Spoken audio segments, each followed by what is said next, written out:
Minha filha gritou: "Você não manda mais aqui." Então meu neto revelou algo que a fez chorar. Aquelas palavras saíram como facas da boca de Débora, minha única filha, enquanto ela batia com força na mesa da cozinha, que por 50 anos tinha sido o coração da minha casa. A mesma mesa onde eu havia amamentado ela quando bebê. A mesma mesa onde preparei milhares de refeições para nossa família. A mesma mesa que agora ela batia com as unhas pintadas de vermelho, como se quisesse marcar território. "Você não manda mais aqui, mamãe. Entenda de uma vez por todas." Ela continuou, sem se importar com as lágrimas que começavam a se formar nos meus olhos cansados de 67 anos. Respirei fundo, sentindo o peso de cada uma daquelas palavras.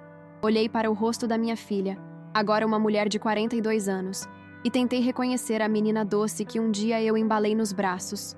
Onde estava aquela criança que me chamava de mamãezinha e pedia para que eu nunca a deixasse? Ao meu lado, Mateus, meu neto de 17 anos, observava tudo em silêncio.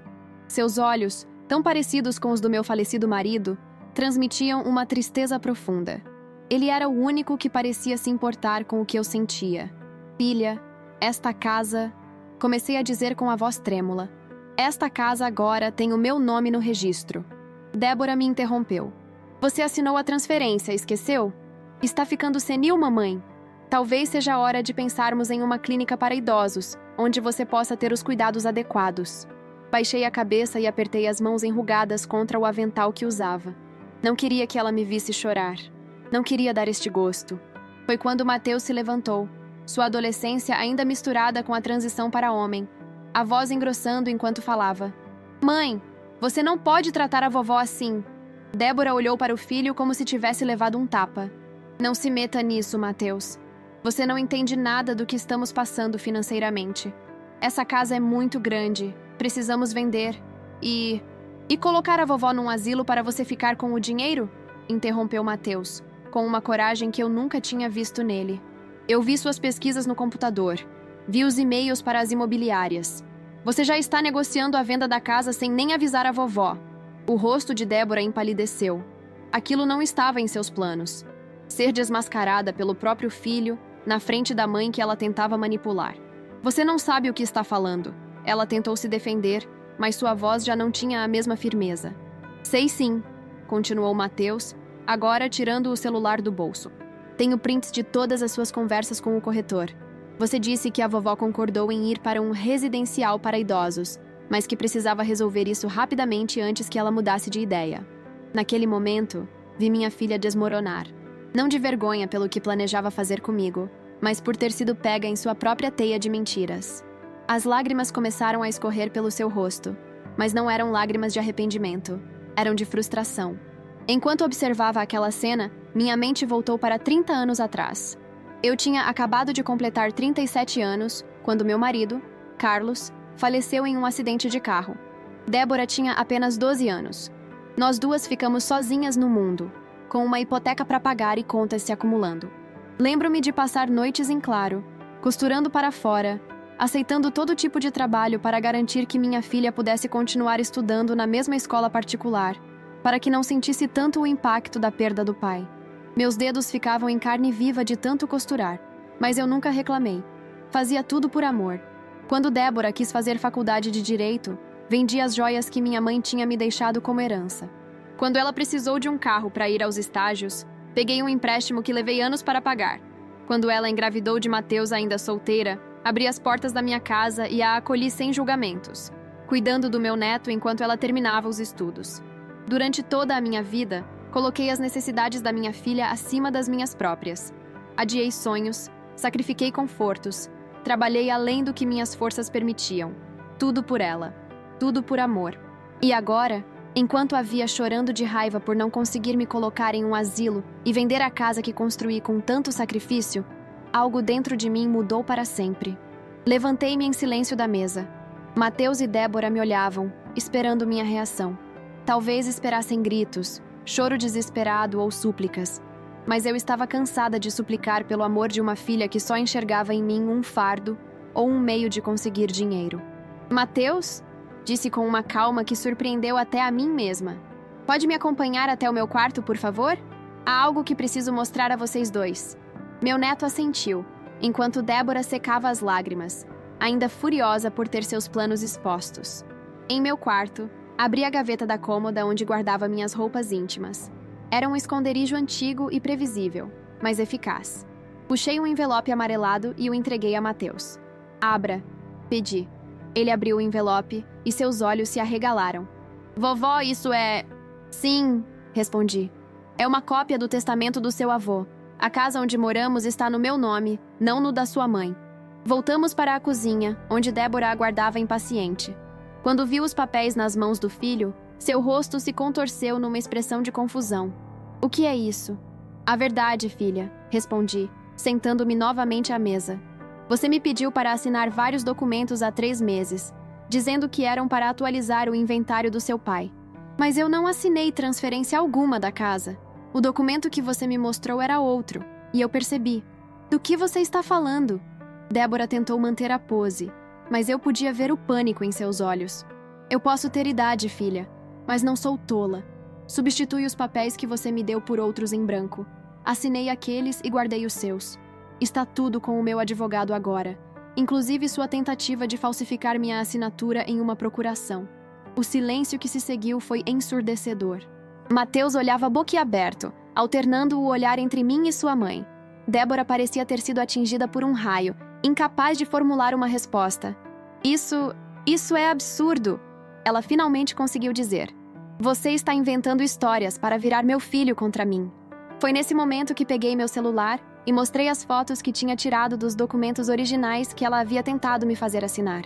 Documentos que transfeririam todos os meus bens para ela ainda em vida, sem qualquer garantia de que eu continuaria morando na casa que construí. Não estou virando ninguém contra você, filha. Suas próprias ações fazem isso. Débora desabou na cadeira, derrotada. As lágrimas agora eram de vergonha, finalmente percebendo a gravidade do que havia tentado fazer. Por que, mãe? Por que você não me confrontou antes? Olhei para ela com uma mistura de dor e compreensão. Porque queria entender até onde você iria. Queria ver se em algum momento você pensaria em mim, na sua mãe, e não apenas no que poderia obter. Esperava que seu coração falasse mais alto que sua ganância. Mateus se aproximou e colocou a mão em meu ombro, em um gesto de apoio silencioso que significou mais para mim do que 1000 palavras poderiam expressar. E o que vai fazer agora? Vai me expulsar de casa? Perguntou Débora, entre soluços. Sorri tristemente. Não, filha. Não sou como você. Esta continua sendo sua casa também, mas com uma condição. Débora me olhou, aguardando. A partir de hoje você vai respeitar meu espaço e minhas decisões. Esta casa tem memórias demais, histórias demais para ser simplesmente vendida. E quando eu não estiver mais aqui, quero que ela fique para Mateus. Para Mateus? Débora parecia não acreditar no que ouvia. Sim, já alterei meu testamento. A casa ficará para ele quando eu partir, com a condição de que você possa continuar morando aqui se assim desejar. Mas a decisão de vender ou não será exclusivamente dele. Meu neto apertou minha mão, com lágrimas nos olhos. Ele sabia o peso daquela responsabilidade, mas também entendia meus motivos. Débora se levantou, cambaleante, e saiu da cozinha sem dizer uma palavra. Ouvimos a porta do quarto dela bater com força. Respirei fundo, sentindo um misto de tristeza e alívio. Não era assim que imaginava que seria minha velhice, tendo que me proteger da própria filha. Mas a vida raramente segue o roteiro que planejamos. A senhora está bem, vovó? Perguntou Mateus, preocupado. Estou, meu querido. Às vezes precisamos de tempestades para limpar o ar. Naquela noite, depois que todos foram dormir, sentei-me na varanda e olhei para as estrelas, como costumava fazer com Carlos. Pensei em tudo que havíamos sonhado juntos, na família que imaginávamos construir. A realidade tinha sido bem diferente, mas ainda assim, eu não me arrependia dos sacrifícios que fizera. O verdadeiro arrependimento seria ter chegado ao fim da vida sem jamais ter me posicionado, sem ter mostrado à minha filha que o amor não significa permitir abusos, que amar também é estabelecer limites. Nas semanas que se seguiram, a casa ficou imersa em um silêncio pesado. Débora mal falava comigo, limitando-se ao estritamente necessário. Mateus se tornara meu companheiro constante, ajudando-me nas tarefas domésticas e ouvindo minhas histórias do passado com genuíno interesse. Foi durante um desses momentos, enquanto preparávamos juntos um bolo de fubá, receita que aprendi com minha avó, que Mateus fez uma confissão que mudou tudo novamente. Vovó, tem algo que eu ainda não contei sobre a mamãe. Parei de misturar a massa e olhei para ele, notando sua expressão angustiada. O que foi, meu bem? Ele respirou fundo antes de continuar. A mamãe está com problemas financeiros sérios. Ela investiu todo o dinheiro que tinha nas ações de uma empresa que faliu. E tem mais. Ela pegou empréstimos usando o nome dela e o meu. Senti meu coração apertar. Agora entendia a pressa de Débora em vender a casa. Não era apenas ganância, era desespero. Como você descobriu isso? Encontrei as cartas de cobrança escondidas no quarto dela. Os bancos estão ameaçando entrar com processo. E tem mais. Um dos credores é o Ricardo. Ricardo era o ex-namorado de Débora, pai de Mateus, que nunca assumiu a paternidade e desapareceu antes mesmo do menino nascer. Que ele tivesse voltado para a vida dela, e como credor, era uma revelação chocante.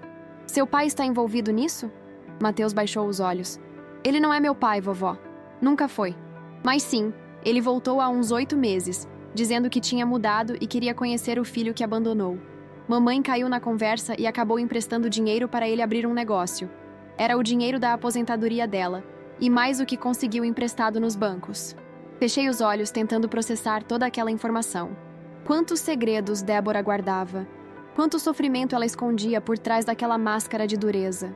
Por que você não me contou isso antes, Mateus? Porque a mamãe me fez prometer.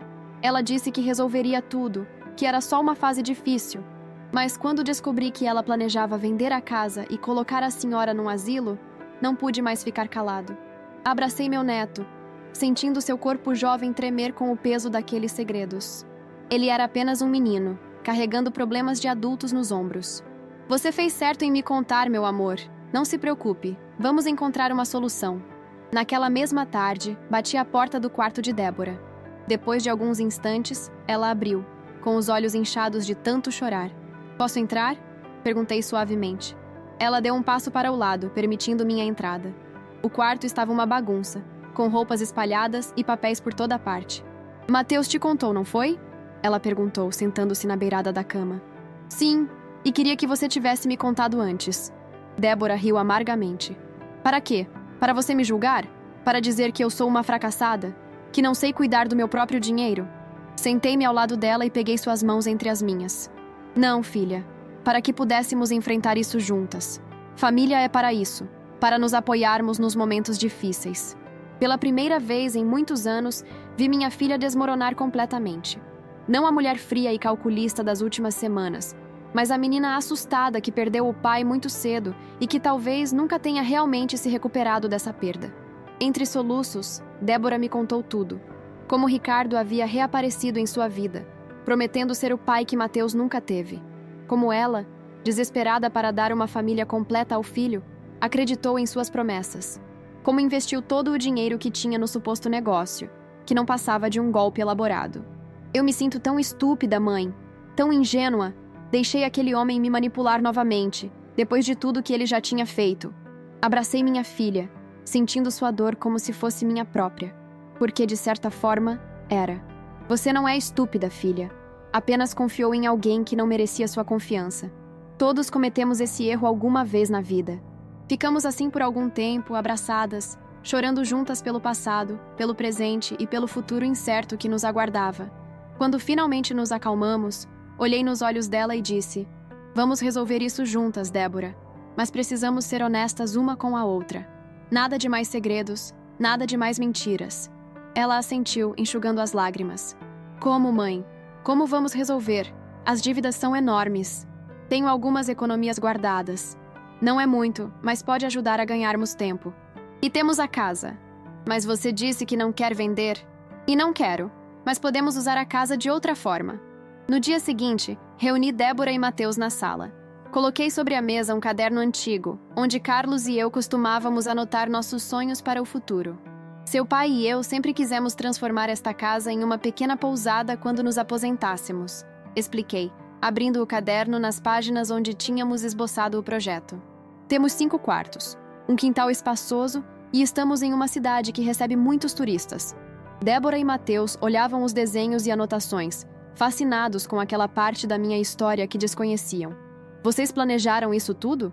Perguntou Mateus admirado. Sim, Carlos até começou a reforma do porão para transformá-lo em uma sala de estar adicional.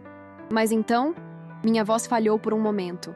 Então ele partiu e eu guardei esses sonhos junto com tantas outras coisas que não tive coragem de revisitar. Débora tocou as páginas do caderno com reverência, como se através delas pudesse sentir a presença do pai que mal teve tempo de conhecer. E você quer realizar esse sonho agora, mãe? Quero que nós três o realizemos, filha. Podemos transformar a casa em uma pousada familiar. Você, com sua experiência em direito, pode cuidar da parte burocrática e administrativa. Mateus pode ajudar com a presença digital, site, redes sociais. E eu posso oferecer o que sei fazer de melhor: cozinhar e fazer com que as pessoas se sintam em casa. Mas, e o dinheiro para a reforma? Para começar tudo isso? Questionou Débora, ainda cética. Sorri, levantando-me para buscar outro envelope, este escondido dentro de um livro na estante. Seu pai tinha um seguro de vida que nunca precisei usar. Guardei para uma emergência. Acho que finalmente chegou o momento. Os olhos de Débora se encheram de lágrimas novamente, mas desta vez eram diferentes. Eram lágrimas de esperança, de possibilidades. Mãe, eu não sei o que dizer. Não diga nada. Apenas me prometa que vamos trabalhar juntas nisto, como uma família. Que vamos deixar os erros no passado e construir algo novo. Mateus foi o primeiro a colocar a mão no centro da mesa. Estou dentro, vovó. Posso criar um Instagram incrível para a pousada. Débora hesitou por um instante, ainda processando tudo aquilo. Então, lentamente, colocou sua mão sobre a do filho. Eu também estou dentro, mãe. E prometo que desta vez não vou te decepcionar. Coloquei minha mão sobre as deles, sentindo uma conexão que há muito tempo não existia entre nós. Não se trata de não me decepcionar, filha. Se trata de caminharmos juntos, tropeçando às vezes, mas sempre nos ajudando a levantar. Naquele momento, soube que estávamos dando o primeiro passo de uma longa jornada de reconciliação e reconstrução. Não seria fácil. Tínhamos feridas demais para cicatrizar, dívidas demais para pagar, confiança demais para reconquistar. Mas pela primeira vez em anos, senti que tínhamos uma chance real. As semanas seguintes foram de intenso trabalho. Com o dinheiro do seguro, iniciamos as reformas mais urgentes na casa. Transformamos 2 dos quartos maiores em suítes para hóspedes. Reformamos o banheiro social e começamos a restauração do porão, seguindo os planos originais de Carlos. Débora revelou um talento para a negociação que eu desconhecia, conseguindo bons preços com fornecedores e empreiteiros. Mateus, como prometido, criou páginas nas redes sociais para a futura Pousada Recanto das Memórias. Nome que escolhemos juntos, em homenagem a todas as histórias que aquela casa guardava. Quanto a Ricardo, Débora finalmente encontrou coragem para denunciá-lo às autoridades por estelionato. O processo seria longo, as chances de recuperar o dinheiro eram pequenas, mas dar aquele passo representou sua libertação emocional de um homem que só trouxe dor à nossa família. Os credores foram contatados e planos de pagamento foram estabelecidos.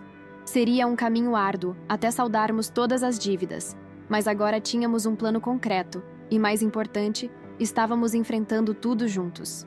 Numa tarde de domingo, enquanto descansávamos na varanda após um dia inteiro pintando o que seria o quarto de hóspedes, Débora se sentou ao meu lado e apoiou a cabeça em meu ombro, como fazia quando criança.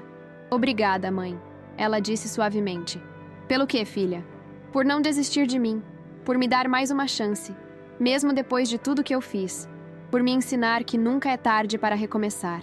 Acariciei seus cabelos, notando os primeiros fios brancos que começavam a aparecer. Minha menina já não era tão menina assim. Tinha vivido, sofrido, errado, e agora estava aprendendo a se reerguer. Família é isso, filha. Não significa que somos perfeitos. Significa que estamos dispostos a amar mesmo conhecendo as imperfeições. Mateus apareceu na porta, com o rosto manchado de tinta branca e um sorriso largo. Vovó, mãe, venham ver! Terminei de pintar a parede do porão e ficou incrível! Levantamo-nos e seguimos nosso menino, que já era quase um homem, para ver mais uma etapa concluída do nosso projeto familiar. Enquanto descia as escadas do porão, segurei firme no corrimão que Carlos havia instalado tantos anos atrás. Senti, de alguma forma, que ele estava conosco naquela jornada, que sorria ao ver nossos esforços para transformar em realidade o sonho que compartilhamos. A primeira hóspede da Pousada Recanto das Memórias foi Dona Helena, uma senhora de 80 anos que viajava sozinha para visitar o túmulo do marido na cidade vizinha. Mateus a encontrou na rodoviária, parecendo perdida, e ofereceu hospedagem em nossa pousada ainda em fase final de acabamento.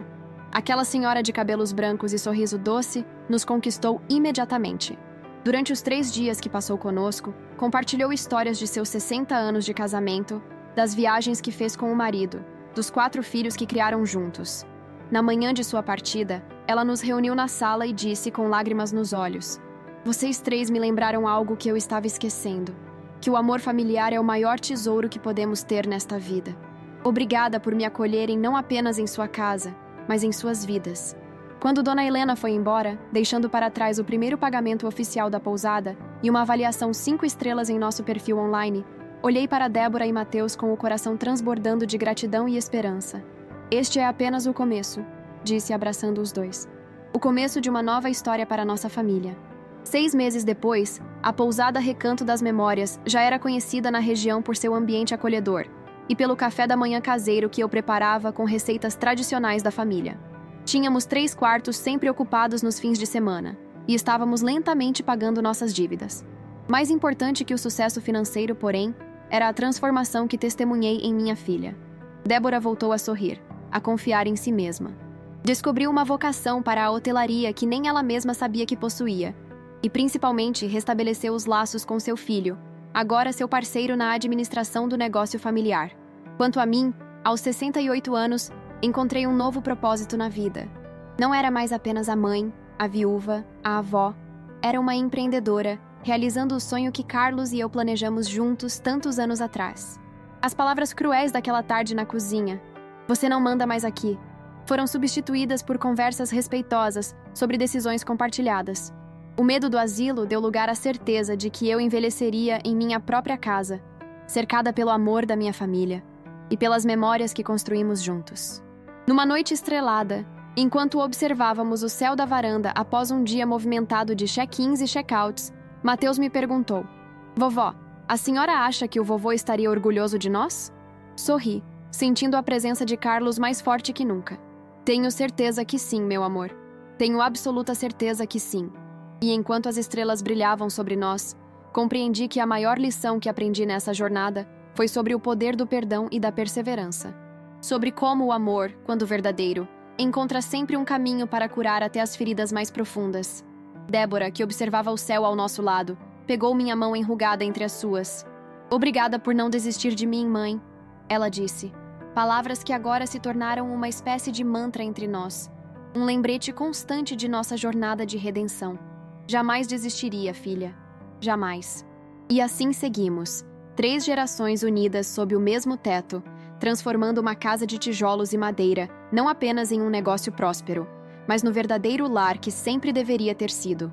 Um lugar onde as palavras "você não manda mais aqui" foram substituídas por "nós construímos isso juntos". Se essa história te tocou, curta, compartilhe e comente de onde você está ouvindo. Quero saber até onde minha história vai chegar.